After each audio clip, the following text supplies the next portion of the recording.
Hello, you are welcome once again to New Focus Approach to Mathematics Basic 8. This is the revised edition, and in this video, we are going to solve problems on angle properties of parallel lines. In our previous video, we were looking at the concept of corresponding, alternate, and co-interior angles. Here, we want to see how we can apply in solving questions. So let's take the first question here. Find the value of x in the diagram below.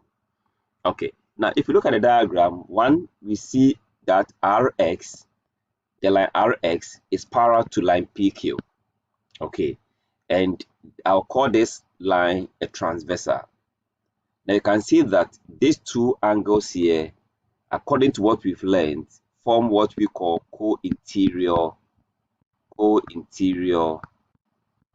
angles.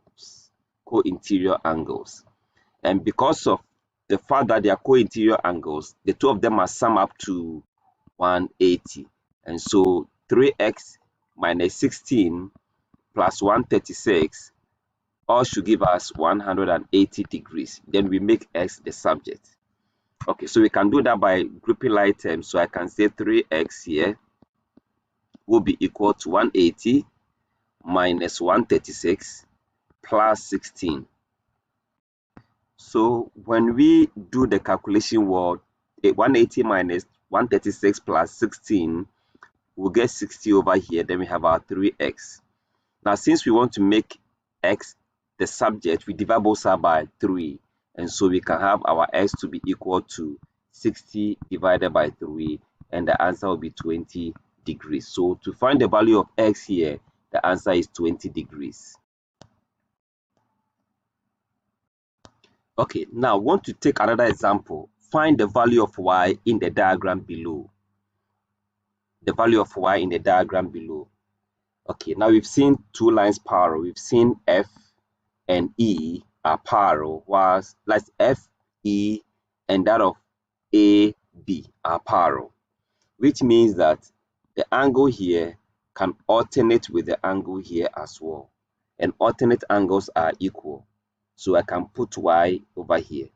Now y and the angle 119 are on a straight line. So we can say 119 plus y will be equal to 180 degrees. So making y the subject, we have 180 degrees minus 119. So we can say that y is equals to 61. That is if you subtract 119 from 180. So with the idea of alternate angle, we've been able to fish out that this angle is equal to that. And therefore, we can use angles on a straight line to define this. Right. Let's take another example. Okay. Now, with this example, we are to find the value of y. And we can use two different approaches in solving this question. There may be others, but I want to show you only two for now. The first one is that I'll draw a line that is parallel to the first two lines that are parallel, AB and DE. So I'm making this one also parallel with that of the AB and DE. Now when that is done, you see that this parallel line, this line that I've drawn is dividing the angle 98 into 2. Not equal, because it may or may not be equal, or not equal. It divides the angle into 2. Right. Now, if that is the case, you realize that when that is done, we create two angles here that are alternating. That is y and that angle. So I can put y here as well. Okay.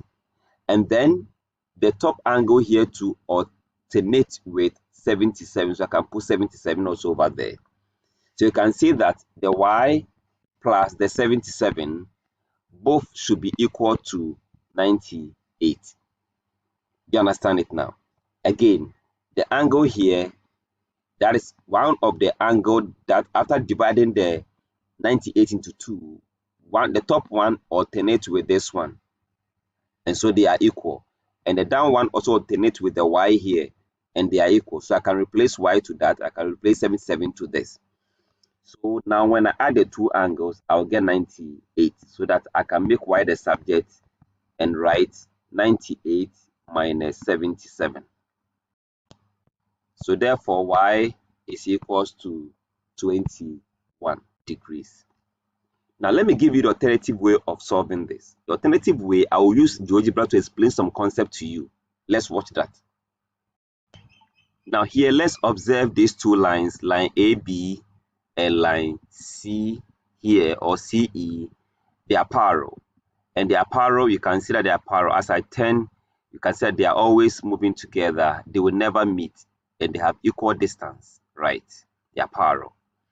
Then I have this line called line DF, which is forming an angle here, similar to the question that we have.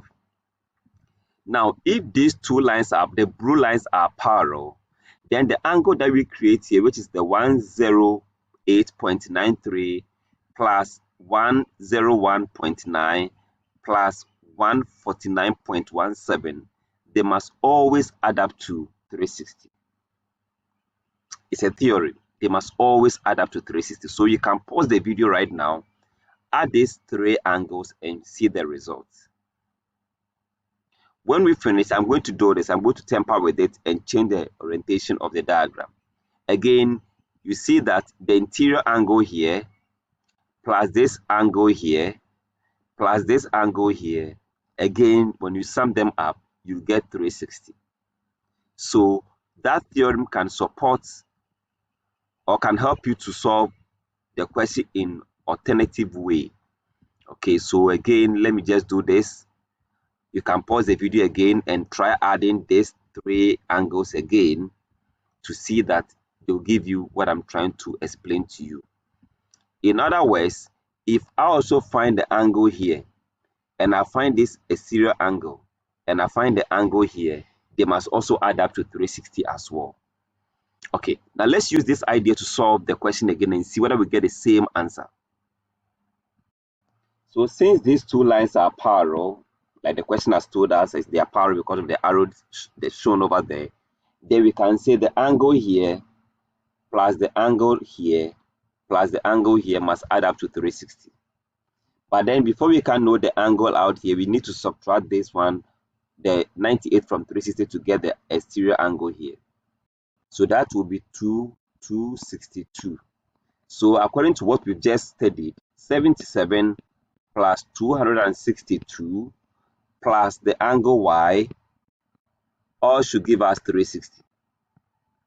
And so trying to make y the subject, we have 360 minus 262 minus 77. Do that and let's see. You can pause the video and try solving this and let's see. You realize that your y will be equal to 21 if you do the subtraction very well. And so we can use this idea also to solve this same question and any other question that goes with it. So go ahead and solve as many as you can, and I'm sure you will overcome this concept. Thank you so much for watching.